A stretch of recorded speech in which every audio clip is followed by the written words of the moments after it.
అసలే ఎండాకాలం బయటికి వెళ్తే ఎండలు మండిపోతున్నాయి. ఈ ఎండలకి ఎలా ఉండాలో ఏందని మనమైతే ఎంతో భయపడతాం అనమాట. మొత్తానికైతే ఇలా చూస్తే చూడండి, ఒక్కసారి పనిచేసే వాళ్ళని చూడండి. ఈ ఎంత ఎండలో కూడా వాళ్ళు ఎంత చక్కగా పనిచేసుకుంటున్నారు. నాకైతే చాలా ముచ్చటేసిందండి వీళ్ళని చూసి. హాయ్ అండి, అందరికీ నమస్తే. వెల్కమ్ టు అమ్మమ్మ గారి ఇల్లు. మీ అందరూ ఎలా ఉన్నారు? మేమైతే బాగున్నామండి. వీళ్ళని చూసేసరికి నాకు చాలా సంతోషం వేసి వీళ్ళందరిని అడిగాను అనమాట. మీరు ఎంత బాగా అలసిపోకుండా పని చేసుకుంటున్నారు కదా, నేను వీడియో తీసుకుంటాను మిమ్మల్ని అని చెప్పి అన్నాను. వాళ్ళు కూడా సిగ్గుపడుకుంటూ తీసుకోండి, మాకేం బాధ లేదులేండి, వీడియో తీసుకోండి అని చెప్పేసి అన్నారనమాట.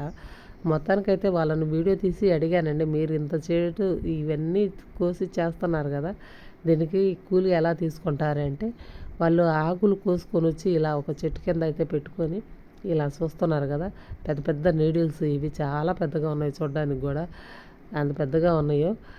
వాటిని కుచ్చి తాళ్ళకి కట్టినందుకు తాడుకు 30 రూపాయలు లెక్క తీసుకుంటారంట. ఎన్ని తాళ్ళు కుడితే అన్ని 30. ఆ లెక్కన వాళ్ళు ఎంత కష్టపడుతున్నారో చూడండి. మొత్తానికి పనిచేసే వాళ్ళని చూస్తారు, నాకైతే చాలా ముచ్చటేసిద్ది అనమాట.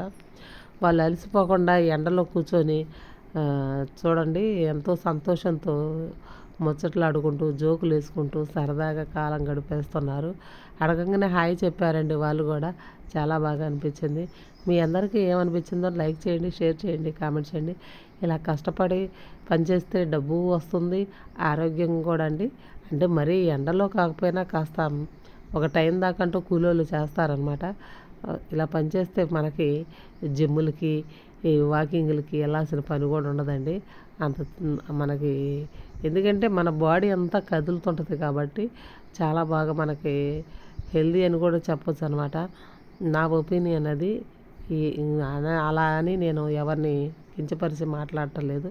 కాకపోతే కష్టపడి పనిచేసే వాళ్ళకి చూడండి చాలా హుషారుగా ఉంటారు.